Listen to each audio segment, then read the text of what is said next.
इन्होंने क्या किया, झूठ बोलना शुरू किया कि हम आरक्षण बढ़ा देंगे, आरक्षण बढ़ा देंगे, आरक्षण बढ़ाना चाहिए, आरक्षण 50% से ज्यादा बढ़ा।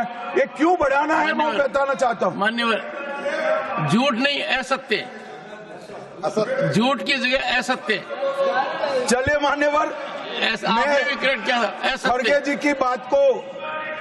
जी की बात को स्वीकार कर लेता हूं। उन्होंने झूठ नहीं बोला, वो सत्य से परे बोले हैं, वो नहीं बोलना चाहिए। मान्यवर, इन्होंने 50% से ज्यादा आरक्षण करने की वकालत की। मैं आज देश की जनता को कहना चाहता हूं कि देश के 2 राज्यों में धर्म पर आरक्षण अस्तित्व में है।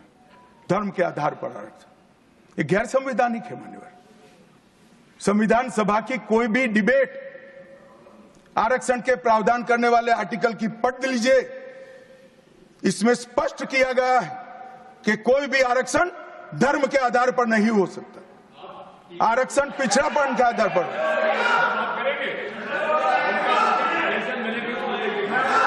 मान्यवर, मगर दोनों राज्यों में जब कांग्रेस की सरकार थी तब धर्म के आधार पर आरक्षण दिया। अब क्या हुआ है, सुप्रीम कोर्ट में रुक जाता है क्योंकि 50% की सीमा है। वो ओबीसी का कोई कल्याण नहीं चाहते हैं। 50% की सीमा बढ़ाकर मुसलमानों को आरक्षण देना चाहते हैं। मान्य धर्म के आधार पर आरक्षण देना चाहते हैं। और मैं आज फिर से एक बार इस सदन में जिम्मेदारी तब के साथ कहता हूं, दोनों सदन में जब तक भाजपा का एक भी सदस्य है, धर्म के आधार पर आरक्षण हम नहीं होने देंगे।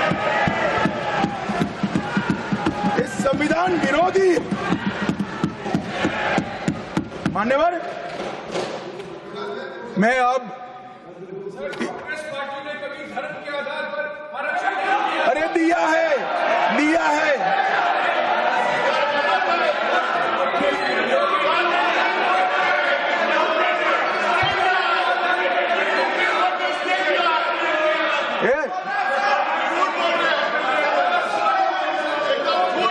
मान्यवर, इससे तो ये बच जाएंगे, मगर मैं रिकॉर्ड पर से कुछ कोट अनकोट कहना चाहता हूं जो संविधान सभा की चर्चा का रिकॉर्ड है। जवाहरलाल नेहरू जी ने कहा, मैं ये देखकर सचमुच आश्चर्यचकित हूं कि नियुक्तियों में आरक्षण के सिद्धांत को कितनी देर तक ले जा रहा है, मतलब कितना बढ़ा रहे हैं। मुझे नहीं लगता कि ये बिल्कुल अच्छा है। ऐसा लगता है कि मुदलियार और ब्राह्मणों के सिवा लगभग सभी जातियों को पिछड़ा वर्ग में शामिल कर देंगे। मान्यवर, सरकारी सेवाओं में आरक्षण के लिए इनके विचार थे।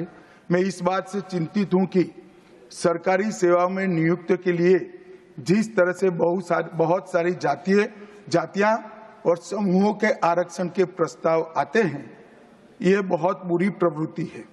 इससे सरकारी कामकाज और आम तौर पर विकास और सार्वजनिक जीवन में गिरावट आएगी। मान्यवर,